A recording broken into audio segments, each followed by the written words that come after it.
On m'a demandé récemment quelle était ma vision de l'évolution des métiers de la RH.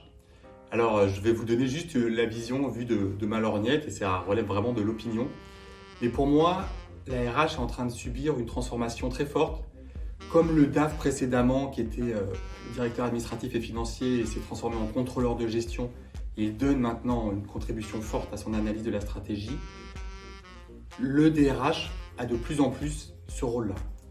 Pourquoi? Puisque pour moi, on constate que pour la première fois peut-être dans l'histoire de l'humanité, entre une bonne et une mauvaise ressource, un collaborateur qui est exploité à sa juste valeur et qui est sous-exploité, il y a des différences de productivité énormes.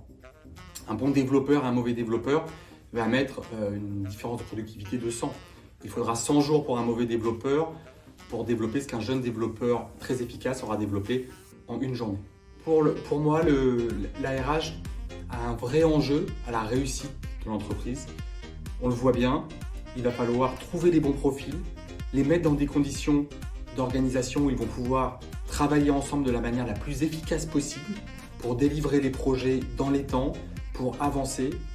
Le RH va aussi avoir le rôle de sortir le drapeau rouge ou orange pour avertir la direction générale que malgré les ambitions stratégiques, faute d'avoir les bons collaborateurs ou parce que sur le marché c'est très difficile d'en trouver, cette stratégie-là ne sera pas forcément la plus pertinente. Et pour faire et pour mener à bien cette migration, il va falloir travailler beaucoup sur la donnée et beaucoup sur les reporting.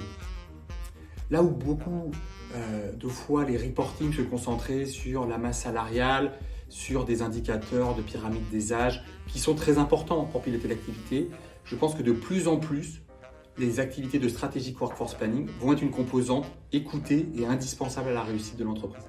Et donc les RH vont vraiment être la pierre angulaire d'une stratégie réussie. On voit bien la différence de productivité, j'y reviens encore, entre une entreprise comme Facebook et une entreprise industrielle. Un collaborateur de Facebook produit une valeur, ou en tout cas facture grâce à sa position monopolistique, une valeur incroyable par rapport à un acteur industriel. Donc tout l'enjeu des RH, ça va être de pouvoir trouver les collaborateurs qui vont amener cette transformation et qui vont pouvoir également supporter le développement de la stratégie, du numérique, des nouveaux services, le tout dans un cadre de travail qui fonctionne puisque plus personne ne travaille tout seul. Sans une collaboration entre les collaborateurs en projet, aucune grande entreprise fonctionne.